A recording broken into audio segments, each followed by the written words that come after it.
আসসালামু আলাইকুম। তো সবাই ভালো আছেন আশা করা যায়। তো আমি আপনাদেরকে আজকে একটা জিনিস দেখাবো। আশা করি যারা আমার ভিডিওটা দেখবেন তারা ম্যাক্সিমামই এই গাছটা দেখেন নেই। মিনিমাম 90% হবেন আপনারা একটা এই গাছটা দেখেন নেই। তো আমি নাম বলবো, এটা সব কিছুই বলবো। তার আগে আমি একটু ছবি গাছটা দেখাই। আপনারা আমি বলার আগে দেখেন তো কেউ বলতে নিজের কাছে প্রশ্ন করে দেখেন যে যে দেখাচ্ছি সুন্দর ছোট ছোট চেইনের মধ্যে এটা গোল গোল ফল ঝুলে আছে, কি হতে পারে এটা? এটা নিজেরাই নিজেদের কাছে একটু প্রশ্ন করেন যে এটা কি গাছ। হ্যাঁ, প্রশ্ন করেন তো। কি আপনারা পারছেন?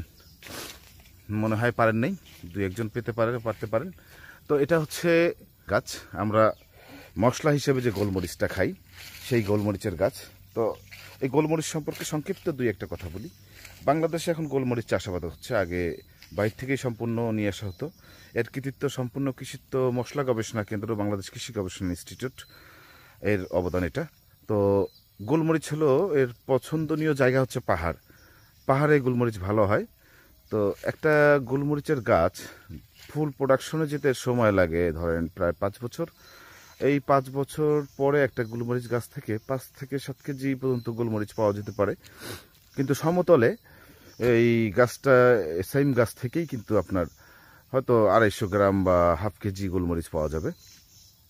আর আরেকটা জিনিস হলো, এটা খুব একটা যত্নের প্রয়োজন হয় না, গাছটাতে খুব একটা যত্নের দরকার নেই, খুব অল্প যত্নই হয় এবং এটা পছন্দ করে। এটা তো আসলে লতানো টাইপের গাছ।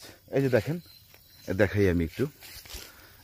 এই যে দেখেন এই যে এটা কিন্তু একটু এদের নিজস্ব কিন্তু কিন্তু ওইরকম স্টেম নাই যে যেমন আম গাছ, জাম গাছ, কাঁঠাল গাছ নিজের একটা ট্রাঙ্ক থাকে, সেই ট্রাঙ্কের উপরে ভর করে গাছটা ডেভেলপ করে, কিন্তু কমিয়ে নেই। এটা লতানো টাইপের গাছ, যে ঝোপের মতো হয়ে আসছে। তরু গাছকে অবলম্বন করে তো উপরে ওঠে। তো উপরে ওঠার ক্ষেত্রে এ পছন্দ করে আম গাছ এবং কাঁঠাল গাছে সবচেয়ে বেশি ভালো ফলন দেয় আর কি, সবচেয়ে ভালো হয়। আর এটার প্রসেসটাও খুবই ইজি। এটা ফুল আসার পরে 3 মাসের মতো সময় লাগে ফলগুলো ম্যাচিউর হতে। এই যে দেখেন, এই যে আছে কি সুন্দর করে ফলগুলো ধরে আছে। এটা ধরেন আর মাস দেড়েক সময় লাগবে এটা ম্যাচিউর হতে। মাস দেড়েক পরে এটা জাস্ট আমরা হারভেস্ট করে এটা নিয়ে তারপর আমরা গরম পানি ফুটাবো। ফুটায় সেই পানির পাত্রটা আপনার ওই চুলা থেকে নামিয়ে এই গোলমরিচগুলো তার মধ্যে দিয়ে 10-15 মিনিট নাড়াচাড়া করে 2-3 দিন শুকিয়ে নিলেই কিন্তু আমাদের গোলমরিচ তৈরি হয়ে যাবে, যেটা আমরা মাংস বা বিভিন্ন তরি তরকারি